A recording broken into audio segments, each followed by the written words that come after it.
Corn rice எப்படி செய்யறதுன்னு பார்க்கலாமா? 2 டேபிள் ஸ்பூன் அளவு கார்ன்ஃபிளவர், 1 டேபிள் ஸ்பூன் அளவு மிளகாய் தூள், தேவையான அளவு உப்பு, கட் பண்ணி வச்சிருக்க பேபி கார்னை சேர்த்து நல்லா மிக்ஸ் பண்ணிக்கோங்க. கொஞ்சமா தண்ணி சேர்த்து இந்த மாதிரி பதத்துக்கு பசைஞ்சு வச்சுக்கலாம். நல்லா சூடா இருக்கிற எண்ணெயில தனித்தனியா உதிர்த்து போட்டு கோல்டன் ப்ரௌன் ஆனதுக்கு அப்புறமா எடுத்து தனியா வச்சிருங்க. இப்போ ஒரு கடாயில எண்ணெய் சின்ன சின்ன பீஸா கட் பண்ணி வச்சிருக்க பூண்டு, வெங்காயம் வதங்கினதுக்கு அப்புறமா ஃப்ரை பண்ணி வச்சிருக்க பேபி கார்ன், 1 டேபிள் ஸ்பூன் மிளகாய் தூள், 1 டேபிள் ஸ்பூன் மல்லித்தூள், 1 டேபிள் ஸ்பூன் அளவு tomato sauce, soya sauce, vinegar இது எல்லாமே சேர்த்துக்கோங்க. ஆப்ஷனல் தான், வேணாம்னா ஸ்கிப் பண்ணிடுங்க.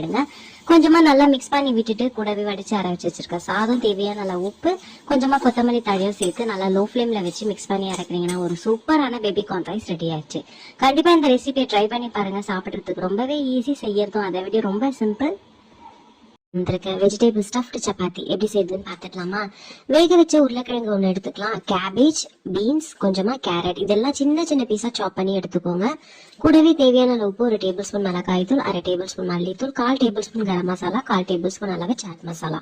இதெல்லாம் நல்லா ஒன்று சேர்ந்து வர போல தண்ணி விடாம மிக்ஸ் பண்ணி ரெடி பண்ணி வச்சுக்கோங்க. ஸ்டஃபிங் ரெடி ஆயிடுச்சு.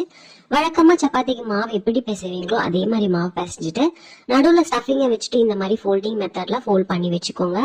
ரொம்ப அழுத்தம் கொடுக்காம லைட்டா இந்த போல தேய்ச்சி எடுத்துக்கோங்க. அவ்வளவுதான், சூப்பரா ரெடி ஆயிடுச்சு. ரொம்ப அழுத்தம் கொடுத்தீங்கன்னா ஸ்டஃபிங் எல்லாம் வெளியே வந்துடும்.